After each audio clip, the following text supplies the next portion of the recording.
입니다. 오늘은 요리문답 23주일 59문, 60문, 61문입니다. 오늘 너무나 중요한 내용을 다룹니다. 59문을 의롭다 하심에 관하여에 대한 부분인데 59문을 제가 읽으면 여러분 답하시면 되겠습니다. 이 모든 것을 믿는 것이 당신에게 지금 어떤 유익을 줍니까? 그리스도 안에서 나는 하나님 앞에 의롭게 되며 영원한 생명의 상속자가 됩니다. 아멘. 여기서 이 모든 것을 믿는다라는 것은 우리가 지금 어느 부분을 하고 있습니까? 사도신경을 하고 있잖아요. 그죠? 성부 하나님, 성자 예수님, 성령 하나님에 대한, 그리고 지난 시간에 했던 육의 부활과 영원한 생명에 대한 그 사실에 대해서 믿는 것, 이것이 어떤 유익을 줍니까? 라고 이렇게 얘기를 합니다.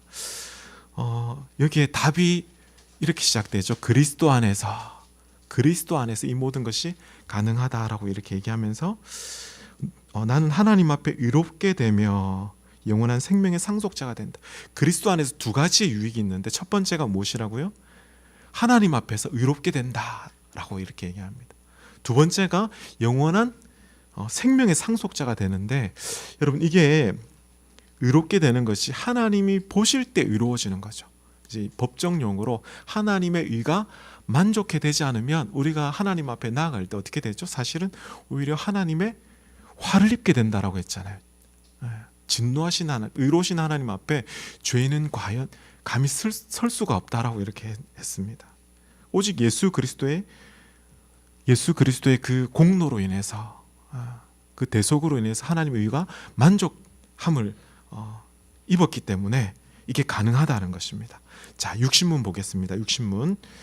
당신은 어떻게 하나님 앞에 의롭게 됩니까? 이 질문을 합니다. 그러면 어떻게 의롭게 된다는 것이죠? 자, 답하시겠습니다. 오직 예수 그리스도에 대한 참된 믿음으로만 됩니다. 비록 내가 하나님의 모든 계명을 크게 어겼고 단 하나도 지키지 않았으며 여전히 모든 악으로 향하는 성향이 있다고 나의 양심이 고소하지만 하나님께서는 나의 공로가 전혀 없이 순전히 은혜로 그리스도의 온전히 만족해 하심과 의로움과 거룩함을 선물로 주십니다. 그 다음에도 이어지는데 먼저 앞부분을 살펴보겠습니다. 이게 당신은 어떻게 하나님 앞에 의롭게 됩니까? 이 부분도 오직 그리스도에 대한 참된 믿음이라는 이 고백을 얘기합니다. 그리스도가 있지 않고서는 믿음이 우리가 이루어지지 않기 때문에 이렇게 얘기를 하는데, 참된 믿음이라고 얘기하니까 우리가 앞서 혹시 한번 언급을 했었잖아요. 기억나시는가 모르겠어요. 조금 오래전에 21문쯤 됩니다. 참된 믿음이 무엇입니까? 라고 이렇게 질문을 하거든요. 거기에 이렇게 두 가지라고 답을 합니다. 참된 믿음은 하나님의 말씀, 성경 말씀이 진리다, 참되다라는 것을 내가 확신한다라고 첫 번째 얘기를 했거든요. 그렇죠? 하나님 말씀이 진리가 아니라고 이렇게 생각하게 되면 믿음이 생길 수가 없죠. 첫 번째 하나님 말씀이 진리다라는 거. 그리고 또 하나가 무엇이었습니까? 내 안에 계신 성령 하나님. 성령 하나님이 계시기 때문에 굳은 신뢰 가운데 확신을 주시는 거죠. 그 내 마음 가운데 일으키신 그 굳은 신뢰함이 참된 믿음이라고 이렇게 얘기합니다. 자, 믿음의 대상이 누구입니까? 여기 보면 예수 그리스도에 대한 믿음의 대상이죠. 믿음의 이 종류는 참되고 또 반대가 거짓 믿음이 있다라는 거잖아요. 그 믿음으로 이렇게 되는데, 여기 내용을 보시면 저는 두 가지의 위로를 너무나 받았어요.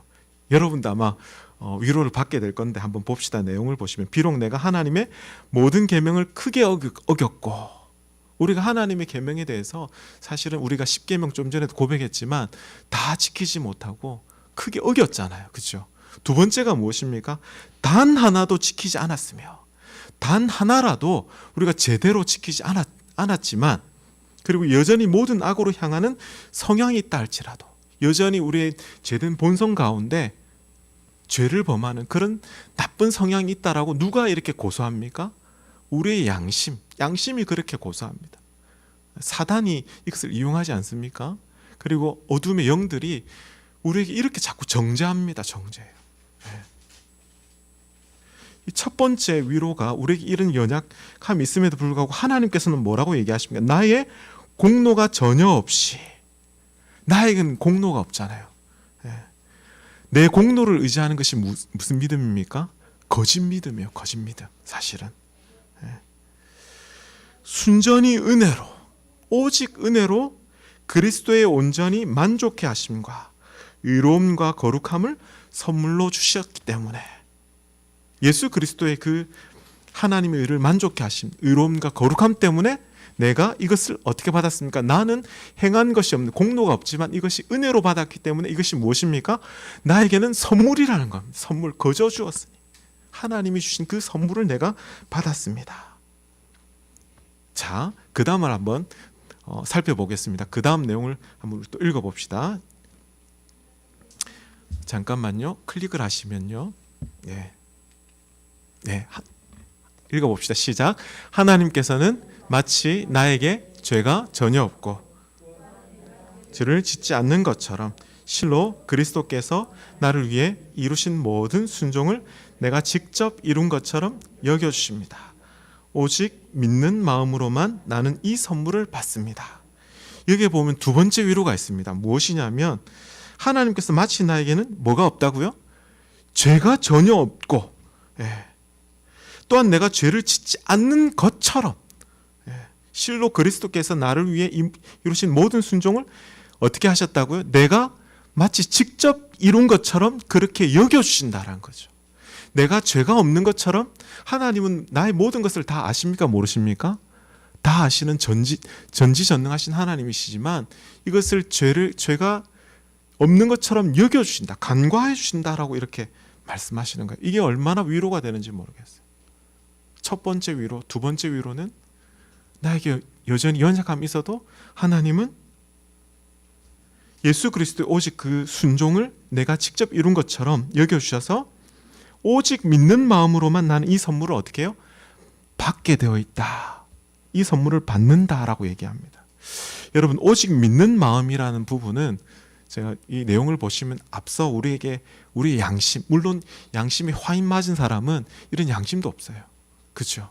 하지만 양심 있는 사람은 이것을 통해서 양심이 이렇게 고소를 하지만 오직 믿는 마음이 이것에 대해서 대항하는 거죠. 자, 그렇다면 계속해서 믿음에 대해서 얘기하니까 그렇다면 믿음이 대단한 것 같다라고 할 수 있지만 그 다음 질문을 한번 봅시다. 61문. 당신은 왜 오직 믿음으로만 의롭게 된다고 말합니까? 답하시겠습니다. 나의 믿음에 어떤 가치가 있어서 하나님께서 나를 받으실 만한 것은 아니며 오직 그리스도의 만족해 하심과 의로움과 거룩함만이 하나님 앞에 나의 의가 됩니다. 오직 믿음으로만 이 의를 받아들여 나의 것으로 삼을 수 있습니다. 자, 여기 보면 계속 믿음 얘기하니까 믿음이 뭔가 대단한 것 같지만 뭐라고 얘기합니까? 나의 믿음에 어떤 가치가 있는 것이 아니다라고 얘기합니다. 내 믿음 때문에 그렇게 된 것이 아니고요. 그래서 맹목적으로 믿어라. 그렇게 믿음 자체에 뭔가 효험이 있어서 효과가 있는 것이 아니라 무엇이라고 얘기합니까? 하나님께서 나를 받으실 만한 것이 아니고 믿음의 가치가 있어서가 아니라 오직 그리스도의 무엇이요? 만족해 하심과 의로움과 거룩함만이 하나님 앞에 의가 된다라고 했습니다.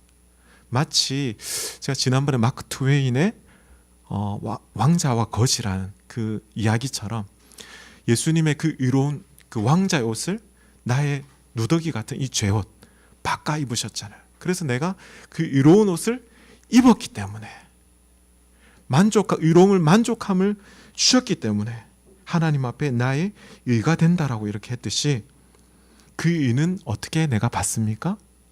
그 의를 받는 수단이 무엇이라고요? 오직 믿음으로 그 의를 받게 된다.